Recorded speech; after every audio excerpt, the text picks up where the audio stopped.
Hello, BookTube, and welcome back to a chapter-by-chapter read-through of J.R.R. Tolkien's masterpiece, The Lord of the Rings. We are doing the Fellowship of the Ring. We are getting close to the end of this book. Our fellowship has spent some time recuperating and trying to recover from their grief at the loss of Gandalf, the wizard Gandalf, in the magical realm of Lothlorien, a stronghold of the elves overseen by the Lady Galadriel, who is wearing one of the great elven rings of power. Time seems to behave strangely in Lothlorien, as Legolas tries to explain to his non-elfin kin in this chapter. We're reading The Great River today. He says, nay, time does not... Frodo mentions that maybe time just doesn't pass in Lothlorien, and Legolas says, nay, time does not tarry ever, but change and growth is not all in things and places alike. For the elves, the world moves, and it moves both very swift and very slow. Swift because they themselves change little, and all else fleets by. It is a grief to them. Slow because they do not count the running years, not for themselves. The passing seasons are but ripples, ever repeated in a long, long stream. Yet beneath the sun, all things must wear to an end at last. Every time I read that description of Legolas trying, I think in vain, to describe how time is for elves, I always think about Tuck Everlasting. That great piece of dialogue, that great moment where Mr. Tuck tries to explain what it's like to never age, and it doesn't really work. His description of it makes it sound awful. His sons think differently, but he thinks it's awful. But they have finally bid farewell to Lothlorien. Our heroes have. The remaining fellowship have bid farewell to Lothlorien. They've divvied up the small boats that the elves have given them and are now on the great river Anduin, heading south. And it's not a happy passage.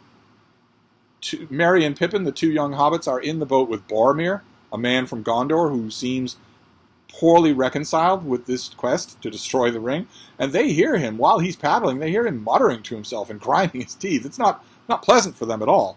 It's not pleasant for Sam. He doesn't trust boats.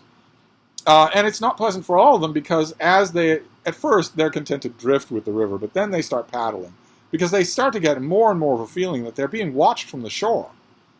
And of course they're vulnerable, right? They're right out there in the middle of the river, so they're vulnerable to arrow shots. And eventually, I want to stress eventually just a little here, this is not a walking around chapter from The Lord of the Rings, the infamous walking around chapters, but it is in some part a paddling around chapter.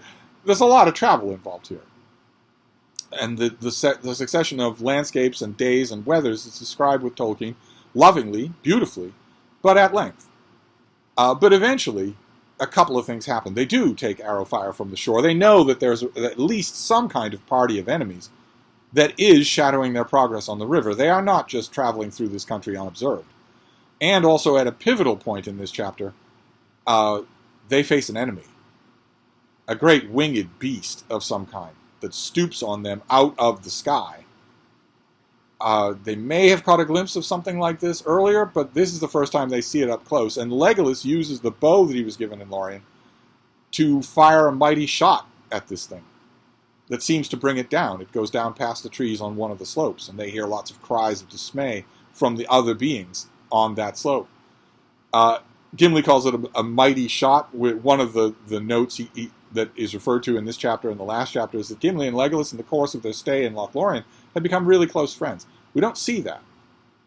We see the evidence of it. We see the aftermath of it. They are now close friends. But it's mostly our crew flowing with the river, paddling with the river. Occasionally they portage their boats. Occasionally, at one point, Aragorn and Legolas go off to scout the land, to see if they can maybe see how close they are to any kind of rocks or shoals or narrows or falls of Rhoros. And they come back right away, but they could have been gone for a long time. Aragorn tells them that this is no small thing. We don't know how many enemies are on this side of the river. So he actually tells them, if we don't come back, it's because we're dead, and you should pick a new leader and a new path. But they come back right away. It's many, many opportunities in the course of this chapter that for violent action or eye-catching drama that Tolkien chooses not to take. He's aware always in the course of this book that although those scenes are really great, they're really gripping for the reader. He has to move his characters across a map, and there's no painless way to do that. Not if you want to give a feel of the time of the journey. You could just say weeks later they arrived at X place, but that won't give the feeling of the journey. That won't give the feeling of dawns and dusts and rain and exertions and little squabbles and little friendships. It won't convey that, and he clearly wants to convey that. So you have to have chapters like this.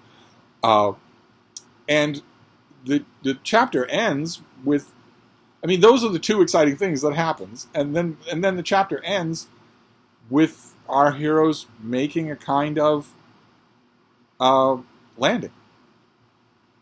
Aragorn misjudges how close they are to the rapids. They barely stave off disaster, and now they have decisions to make. Now that they know where they are, they have decisions to make about what they're going to do and what route they're going to take. That's basically this chapter. And it leads us next time to the final chapter of the Fellowship of the Ring. So we'll be doing that next time. It's not a quiet chapter, so we'll see what that brings. And so I'll wrap this up very shortly, and we will be back next time. Thank you.